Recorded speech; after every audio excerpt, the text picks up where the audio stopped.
with a score of 22-14. 11-0. 11-0. Sanderson sent those deeper down the middle of Rambo for a touchdown. Intercepted at the 32 by Derek Strait. He's to the 20. He's to his right. At the 17. He's to the 15. He's to the 10. To the 5. Touchdown Oklahoma.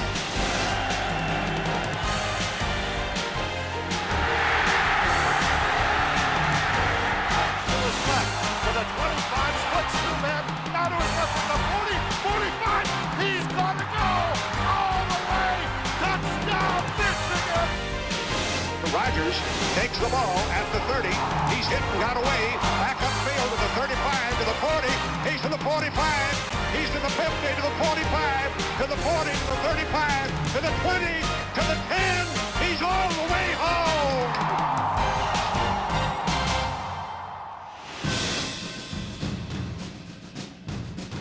The Great Gridiron Rivalries. Featuring Oklahoma versus Nebraska. Nothing is quite as American as a college football Saturday. And perhaps nothing is quite so dramatic or compelling as the spectacle of two college football teams squaring off against each other, battling back and forth for 60 minutes, each team striving to defeat the other in front of thousands of cheering spectators. Those Saturday games are a tradition deeply embedded not only into the fabric of college life, but also American culture and history itself. Nowhere is this more evident than in the deeply rooted rivalries that have grown more substantial with every thrilling victory or crushing defeat over the past 90 years. When you consider the greatest matchups, you think of games like Ohio State versus Michigan, USC versus UCLA, Alabama versus Auburn, Army versus Navy, California versus Stanford, Florida versus Georgia. Or how about Texas versus Texas A&M and Harvard versus Yale? These two series have been played for over 118 years. In the Midwest, many believe the #1 college football rivalry is that played yearly between Oklahoma and Nebraska, the Battle of the Big Reds. Although the Nebraska Cornhuskers played their first game back in 1890, they would not play their first game against the Oklahoma Sooners until 1912.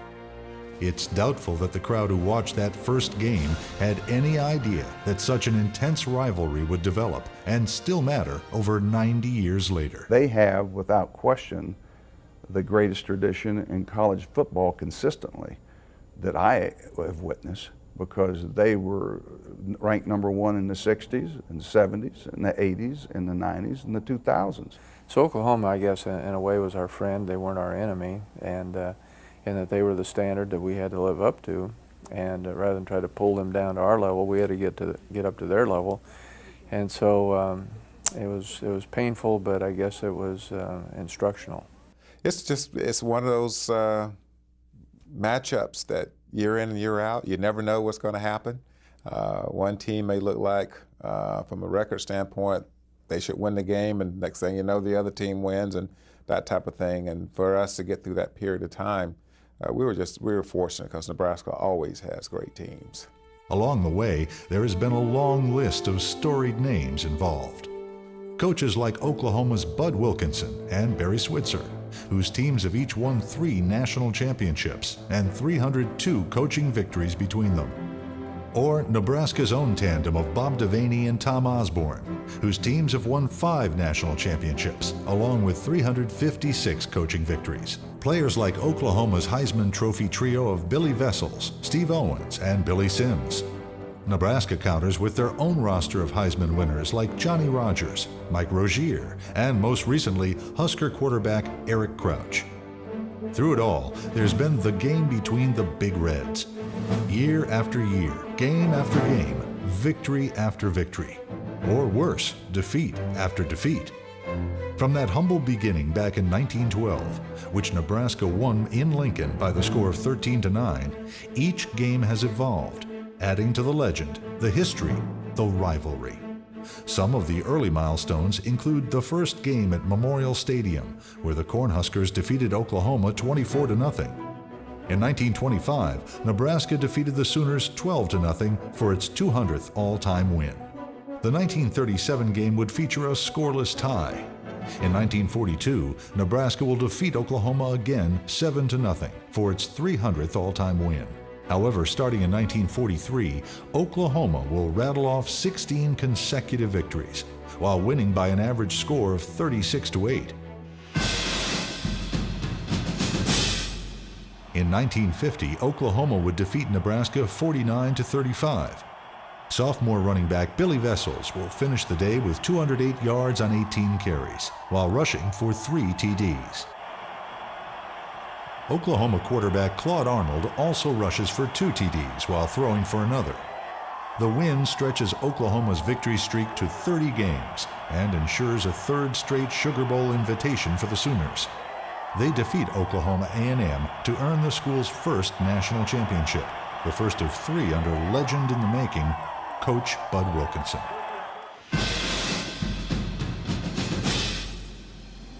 Bill Vessels was the first Sooner to win college football's most prestigious individual award. During his Oklahoma career, Vessels leads the Sooners to a 24-4-1 record.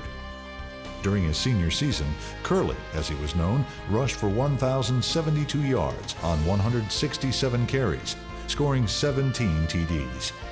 He also connected for 7 passes and 2 TDs during the season, leading the team to an 8-1-1 record while finishing 4th in the nation. His career totals include 2,085 yards on 329 rushes and 33 TDs. He also caught 21 passes for 391 yards with an additional 4 TDs. Vessels, one of the first great Sooners, stands as OU's 17th ranked rusher. In 1953, he was the first player taken in the draft by the Baltimore Colts. In 1954, while ranked number 3, Oklahoma and Coach Bud Wilkinson's Sooners had their highest score in defeating the Cornhuskers 55-7. Even though the Sooners were in the midst of an NCAA record 47-game winning streak, they weren't allowed to go to a bowl under the conference's no-repeat rule.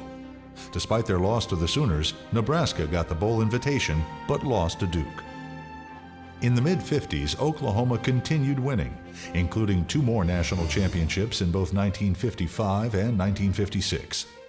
That year's Battle of the Big Reds would feature a 54-6 Sooner victory.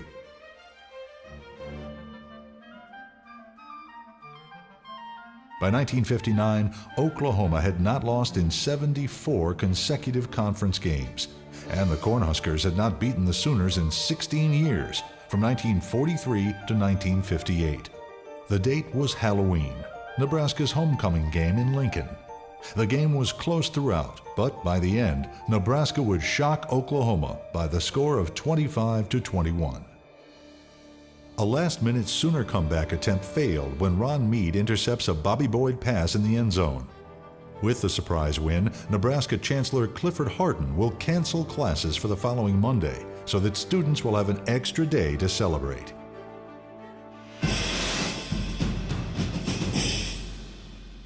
The next couple of years, the teams trade wins and losses. Going into the 1963 game, both teams were ranked and looking toward their annual battle when President John F. Kennedy was assassinated in Dallas on Friday, November 22nd. Although both teams did not want to play, conference officials made the decision to go ahead with the game because Oklahoma had 1 game remaining and the Orange Bowl needed a representative. With the nation in mourning, the Sooners and Cornhuskers went ahead and played, with the Huskers dominating, taking a 17-0 lead into the 4th quarter. After an Oklahoma score, Nebraska suddenly scored 2 TDs in a 1-minute, 32-second span to take a 29-7 lead. Not to be outdone, the Sooners scored twice in the game's final 2 minutes for the final of 29-20.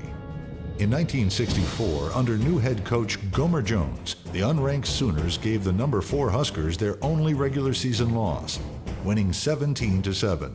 Surprisingly, the exact same scenario will play out in 1966, when the Sooners beat Nebraska 10-9.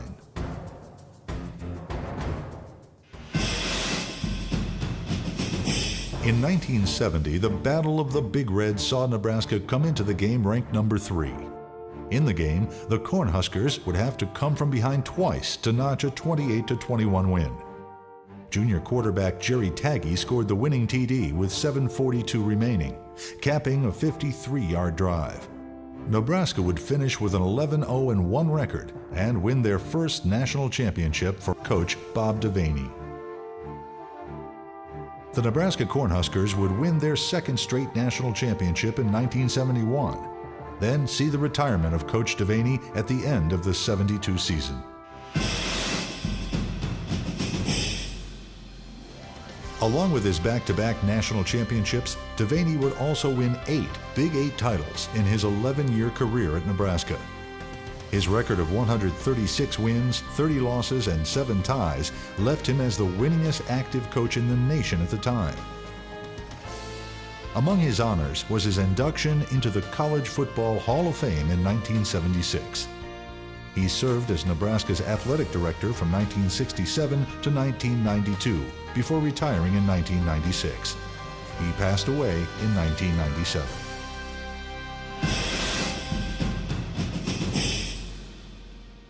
(1973) would see coaching changes at both Oklahoma and Nebraska. For the Cornhuskers, Tom Osborne would replace the legendary Bob Devaney, while at Oklahoma, Barry Switzer came in to replace Chuck Fairbanks. Both coaches want to win. You know, they want to go to the Orange Bowl and they want to win a Big 8 title, and they do whatever necessary to win. And they both are great coaches, and you know, they have respect for each other. They don't take anything for granted. Each year, you know, they know it's going to be the game of the year, so they put a lot of energy and effort into outthinking each other. 1974 would see another Sooner win, this time 28-14, while going 11-0 and winning their first national championship under Switzer. The following year, the Sooners continued both their winning ways, defeating the Huskers 35-10 and winning their second straight national championship for Barry Switzer. It's a great tribute to those players and coaches and fans and all of us as a team to be able to do that, and probably, you know, to win it, to go back to back. The second one was probably, to me, probably more meaningful than the first one. Leroy Selman, along with his brothers Dewey and Lucius, played for Oklahoma during that time. Before we got there, you always heard about that game. It was such a huge game, and at that time was the old Big 8 conference. And usually it had certainly sometimes national championship implications and certainly bowl game type implications. The competition in that game was this unusual. You don't get it that way, game in and game out. In his 4-year Sooner career, Leroy Selman never lost to Nebraska. You know, the players are all fired up, the coaches are ready to go, the fans are all into it, and you know, the student body, they're all excited about it. So it's one of those unique types of matchups in college football. By the time the 1978 Battle of the Big Reds rolled around, Nebraska was ranked number 4. I think we lost them 6 times in a row. I think maybe the last time was under Bob, and then 5 straight under me. And I realized that at some point we're going to have to win, beat Oklahoma, or I wasn't going to be around much longer. And so it was almost like you could win 10 games or 9, and if you lost to Oklahoma, you had a bad year. This year, however, 6 fumbles by the number 1 ranked Sooners that are recovered by the Cornhuskers change all that.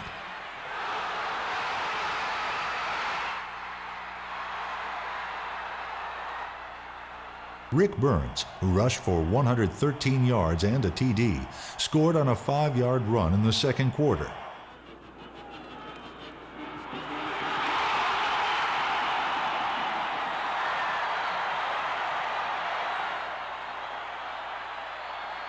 And I.M. Hipp scored on an 8-yard run in the third to provide the scoring for Nebraska. With 11:51 left, a field goal by Billy Todd puts the Huskers ahead 17-14. Oklahoma's biggest drop was at the Nebraska 3-yard line by Billy Sims with 3:27 left. The second time in as many possessions that Sims fumbled deep in Nebraska territory.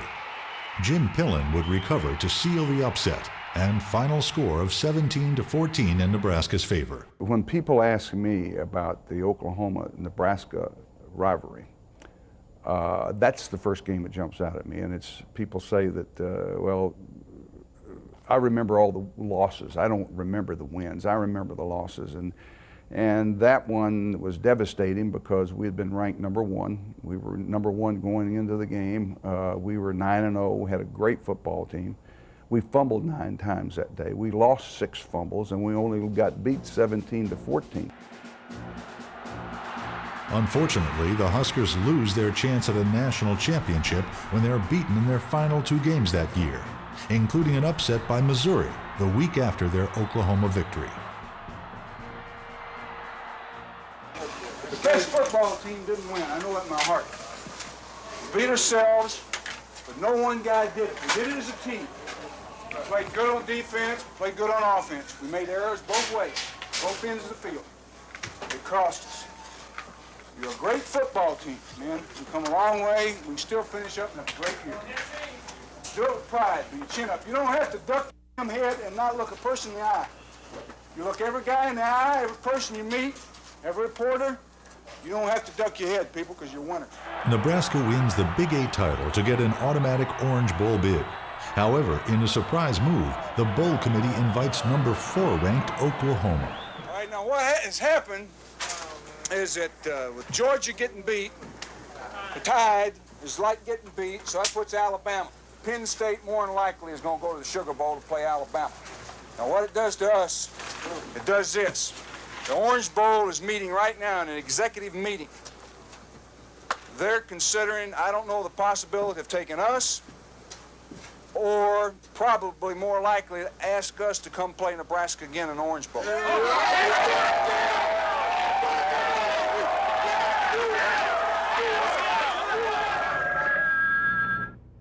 On behalf of the Orange Bowl Committee, I would like to formally extend an invitation to the University of Oklahoma to meet the University of Nebraska in the Orange Bowl Classic on January the 1st. I'm sure that you have been advised that we have asked, as your opponent, the University of Oklahoma. We think that the rematch will be a very exciting game, and one with a tremendous amount of appeal. Hello?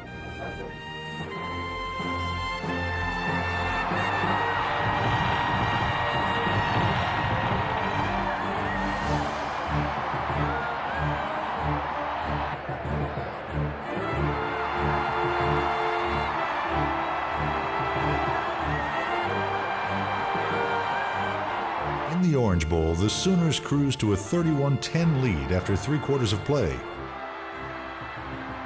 Heisman Trophy winner Billy Sims scored twice.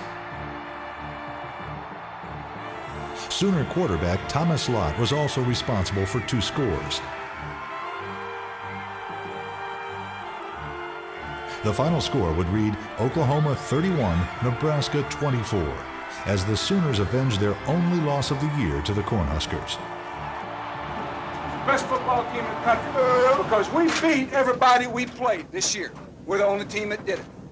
See, I'm going to tell you, the difference in this ball game in Lincoln, we fumbled 1 time. They never stopped us offensively. The offense helped the defense tonight. You had a super job. Y'all have a lot of pride. You had a great career, all the seniors. All right!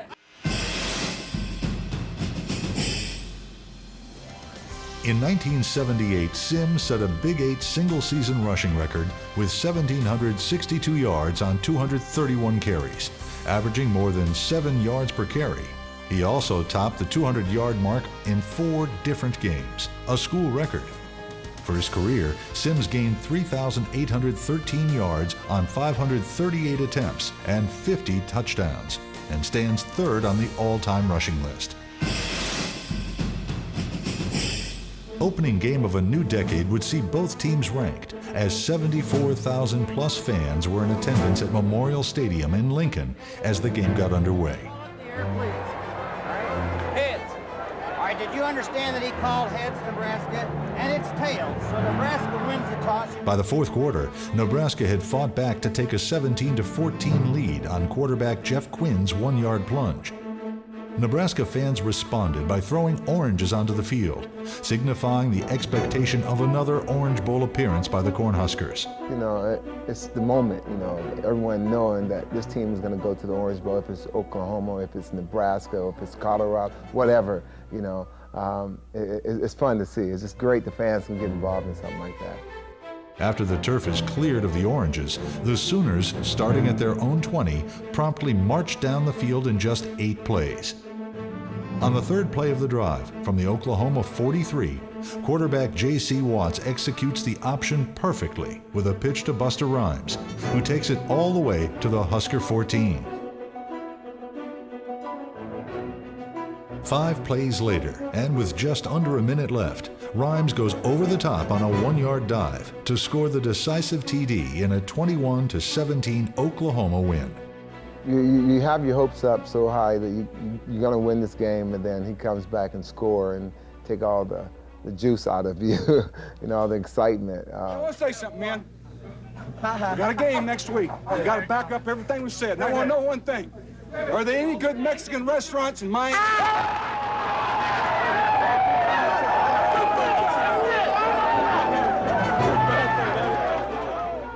Nebraska running back Roger Craig played in the Battle of the Big Reds from 1980 to 1982, winning 2 of 3 contests for coach Tom Osborne.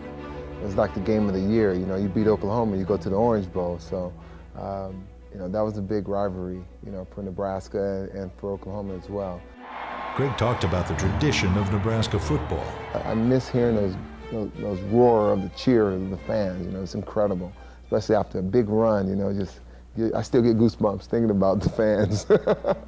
They're awesome. The Huskers would be ranked number 1 throughout 1983, defeating Oklahoma 28-21 in that year's contest. Phelps trying to set up a screen. It's intercepted. Picked off. That is Strasburger. He's dropped. It looks like he might be short. He's at the 1-yard line, but you'll never know. We may never find him.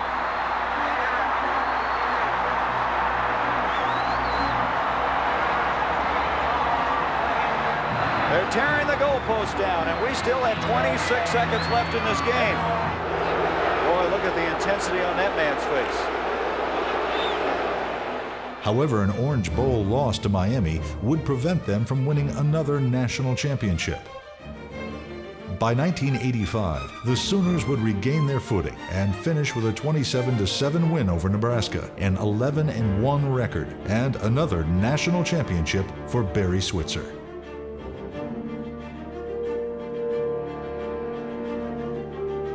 Got a chance to win 600. Oklahoma's 600th win today. Man, I don't know, you know, sometimes you take for granted when you're in the family and a part of it, you don't know what it looks from the outside. With all the respect that people have around the country of Oklahoma football. The 1986 campaign would see the number 3 ranked Oklahoma team defeat the number 2 ranked Nebraska Cornhuskers by the score of 20-17. It would be Oklahoma's 600th all-time win.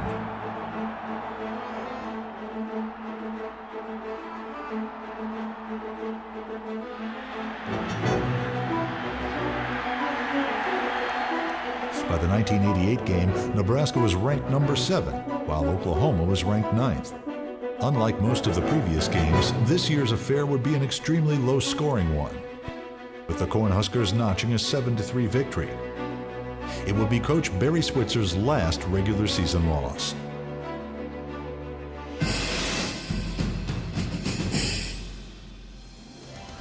In Switzer's 16-year career at Oklahoma, he would finish with 157 wins, 29 losses, and 4 ties. He would also lead the Sooners to 3 national championships, 12 Big 8 conference titles, and 13 bowl appearances, winning 8. His back-to-back national championships would mark the first time in history that a team had won back-to-back more than once. Barry is a player's type of coach. Of course, knows the game very well, very talented, great motivator, and his heart just goes out to the players. And you can see that it's the genuineness about him. And I think that's what we all of us as players loved about him and respected him for that, and would go out and play our hardest because we wanted to see him succeed. After leaving Oklahoma, Switzer would coach in the NFL, leading the Dallas Cowboys to a Super Bowl title in 1995.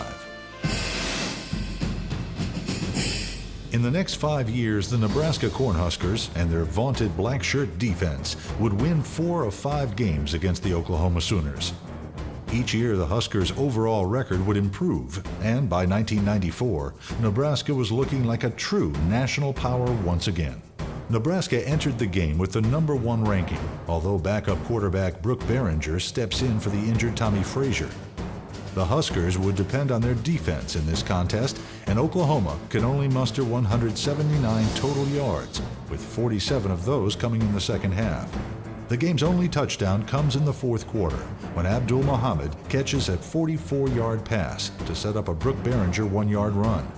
The final score would read 13-3, and the Huskers would finish with a 13-0 record to win Tom Osborne's first national title as a head coach. In the 1995 game, the Cornhuskers were once again ranked #1 and were working on a 22-game winning streak. Again, it's a game for the black shirt defense as they score the first 2 touchdowns, with Jamel Williams returning an interception 36 yards in the second quarter, and Tony Veland running a fumble recovery back 57 yards in the third.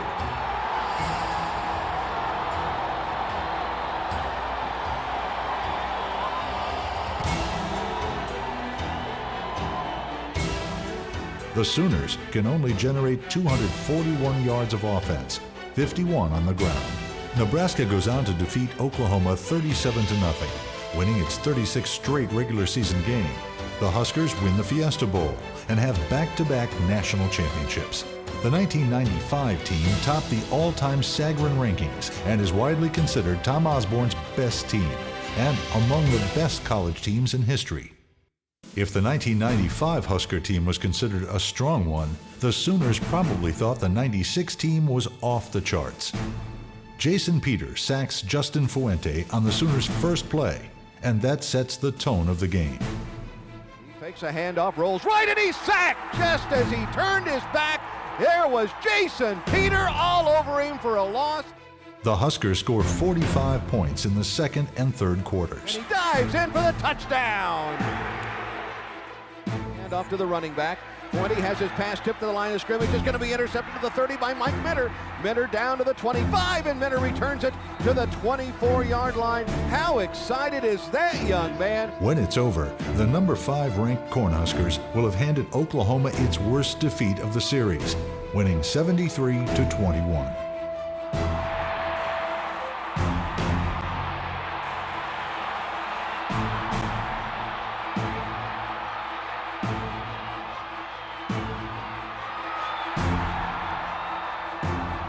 It is also the highest scoring game with 94 total points, along with the most points ever given up by an Oklahoma team. And the 52-point margin of victory is the largest in the series history.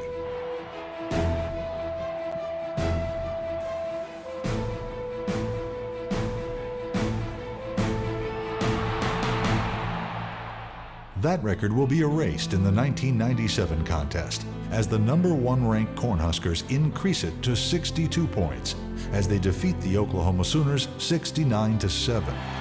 Running the option right side, Brandon Daniels keeps the football. He's separated from the football loose. It's picked up by Tony Ortiz. Ortiz has it. The play at the line of scrimmage. The southpaw drops back in the pocket. He's hit and sacked. And it's Grant Wistrom who gets the loose football back in the 40. And what are they going to call? The Huskers lead 34-0 at the half. The scoring onslaught included TD runs by Joel Makovica.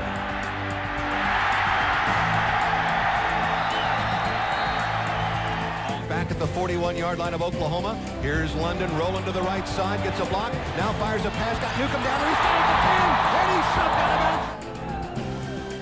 and a touchdown run by Corral Buckhalter. Cornhusker quarterback Scott Frost also gets in on the scoring action. Bobby Newcomb catches another TD pass. It is 55-0 before the Sooners scored their first points. It is Osborne's 250th career win, and in what turns out to be his final season, the Cornhuskers finish with a 13-0 record to win a split national championship. He finished his career with a 13-13 record against Oklahoma.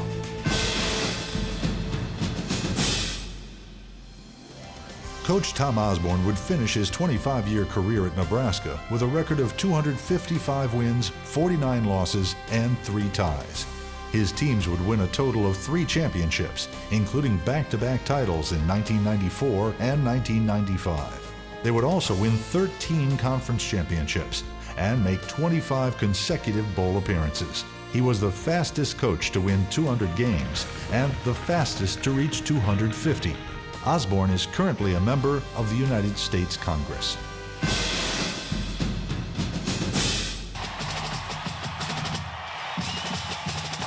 By the time of the 2000 Battle of the Big Reds, Oklahoma was working on a 7-game losing streak, and the two teams were facing each other after a 2-year hiatus, which came after 71 consecutive seasons. Nebraska had won 9 of the past 11 games and was ranked number 1 for the 4th time in the last 5 meetings. Coming into the game, however, the Sooners had already knocked off 2 ranked teams. Early on, the Huskers lead 14-0 on scoring drives of 76 and 91 yards, the first 2 times they touched the ball. Crouch under center, straight eye, the fake to the fullback, Crouch back to pass, he looks, he lobs a pass, has a man wide open, caught at the 9, to the 5, and touchdown Nebraska. After that, it will be all Oklahoma, as the Sooners hold Nebraska scoreless for the next 53 minutes of football. We're very prepared, but we're so excited that we're overrunning plays. And like 3 plays we overran, they got big plays off of. And Coach Stoops, Mike Stoops, pulled us to the side. Him and Coach Venables was like, just calm down. You guys know what's happening. Just play the game. Just be under control. And once we did that, calm down, all the emotions of the rivalry, everybody just relaxed, and we gave it to them. In one of the most dominant second quarters ever played by an Oklahoma squad, the Sooners scored 24 unanswered points to take a 24-14 halftime lead, with scoring drives of 74, 80, 2, and 54 yards. 6-man rush, Heupel lobs a pass downfield, and it's incomplete. Oh, he caught it! He caught it on the ground. Andre Wolfel deflected the ball away from the defensive cornerback, Deion Booker. The ball came down while he was laying on the ground right to him. Meanwhile, the Cornhusker offense records just 1 first down and 16 yards of total offense in the second quarter. The key contributors for Oklahoma are quarterback Josh Heupel, who passes for 300 yards and a TD on 20 of 34 throwing, and DB Derek Strait, who returns an interception 32 yards for a score. Intercepted at the 32 by Derek Strait. He's to the 20. He's to his right at the 17. He's to the 15. He's to the 10. To the 5. Touchdown Oklahoma. Oklahoma finishes the season unbeaten and ranked number 1, defeating Florida State in the Orange Bowl. The Sooners win another national championship, the first for Coach Bob Stoops in only his 2nd season at Oklahoma. He came in and he put his foot down. He said, this is what we're going to do, and you guys were out of shape. You guys weren't doing this right, you weren't doing that right, and we worked towards that to be better. And it was a great experience with Stoops. In 2001, Nebraska would come into the game ranked number 2 in the BCS, while Oklahoma is ranked number 1. And here come the Huskers!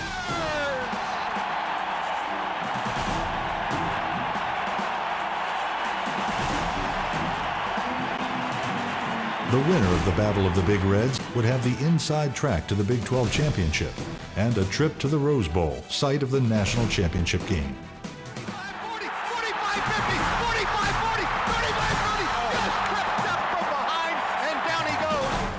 the Sooner defense holds the Cornhuskers to just 164 total yards on the ground.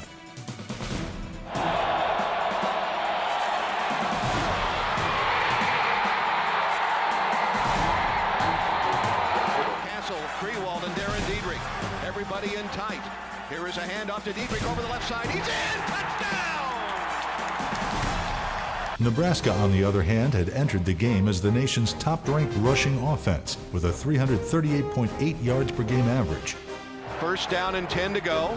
Here's a handoff to Thunder, who gives it back to Mike Stuntz. He's going to throw it. He's got a man out there at 40. It is Eric Crouch. 15, 10, 5, touchdown!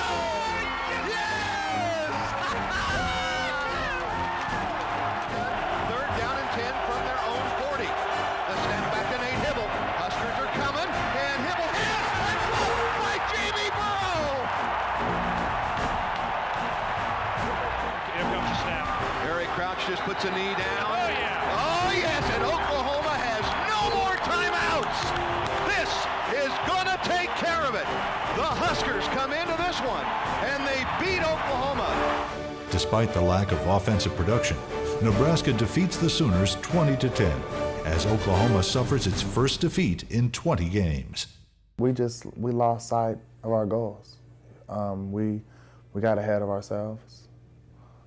We made a lot of mental errors. And when you play back the film, you see we weren't lining up right. We just had that swagger where we got cocky. We really did, and we paid for it. Based on his performance in 2001, Nebraska quarterback Eric Crouch will win the Heisman Trophy.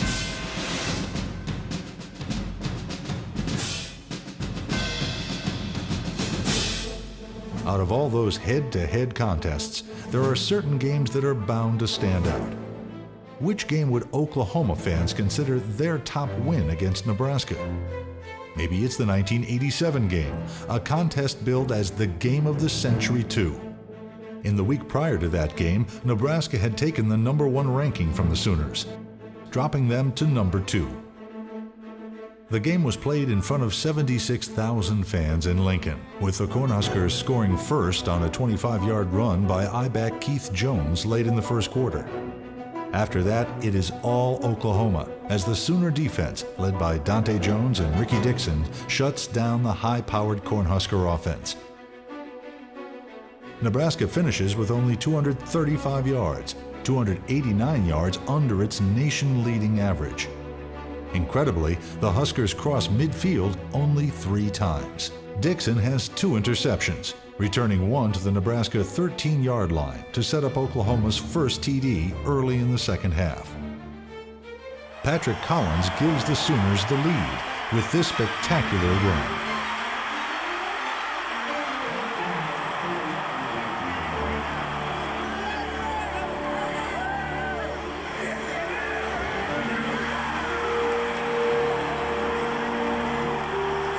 If not for 4 fumbles and an interception, the final score could have been much worse than 17-7. When we went back out that second half, you had to believe. You had to believe. Because, man, we didn't help ourselves much. We didn't help the defense. Terrible field position, couldn't make first downs, and all of a sudden we make a play. Make a play. We score, get it in. But I'm going to tell you something, man. That goal line stand, just like the Texans.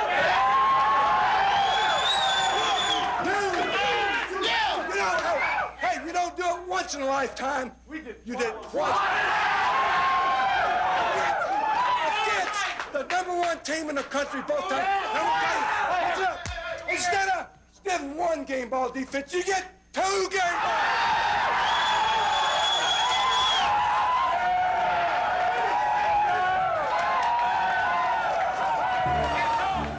On the other hand, maybe Nebraska fans might think that their top game is the 1971 contest, fondly remembered as the Game of the Century, and what turns out to be one of the most memorable games in college football history. Nebraska comes into the Thanksgiving Day contest in Norman ranked #1, while Oklahoma is ranked #2. Heisman Trophy winner Johnny Rodgers gets things started with an incredible 72-yard punt return. Takes the ball at the 30.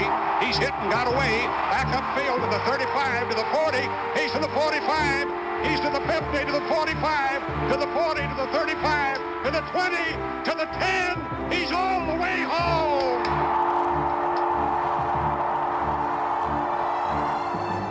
But from there, the two teams would battle back and forth as Oklahoma's Jack Mildren puts the Sooners into the lead, throwing a 16-yard TD pass with 7 minutes left. Holy moly! Man, woman, and child did that. Put them in the aisles. It is the only time all season that the Huskers even trailed in a game. Then Husker quarterback Jerry Tagge promptly drove Nebraska on one of the greatest drives of all time, converting on 3 third downs, the final one when Jeff Kinney capped a 12-play, 74-yard march with a 2-yard plunge with 1:38 left to put Nebraska ahead 35-31. Not to be denied, Jeff Kinney, his 3rd touchdown of the afternoon. Nebraska's black shirt defense would hold up as Oklahoma tried a last-ditch rally. Mildren looking. Mildren getting away. The ball knocked down by... guess who? Rich Glover, number 79. Nebraska ran out the clock to preserve the 35-31 victory, and the game of the century was over. I think it's just by coincidence, many times in big ball games, this is going to happen. It's going to be a tight fit. One team is going to has the opportunity to win in the 4th quarter, and so it means it's a close game. Well, a lot of times our games were won in the last couple of minutes, and we were fortunate enough to do that. We were behind, I think 6 times we were behind, and we came back to win ball games with a few minutes to go in the game. I think people coined that as Sooner Magic. That was just some players making some plays. Keith Jackson, Jamel Holloway, Billy Sims, J.C. Watts, Thomas Lott. It doesn't make any difference who they are. They were great, outstanding players, and players make big plays in big games to win. So now, as a new century has begun, it's interesting to consider where the rivalry will be in another 100 years. In the near future, will one team ever establish dominance over the other? Or will there be small winning streaks by each side here and there? Will both teams continue to play the role of the spoiler, ruining perfect seasons and national championship hopes? Will either team ever have legendary coaches again, like Bud Wilkinson or Barry Switzer at Oklahoma, or Tom Osborne or Bob Devaney at Nebraska? Will they ever establish a new dynasty? All interesting questions, but the answers will only fully be known 100 years from now, as two great universities compete against each other in a contest of wills in a football game known as the Battle of the Big Reds.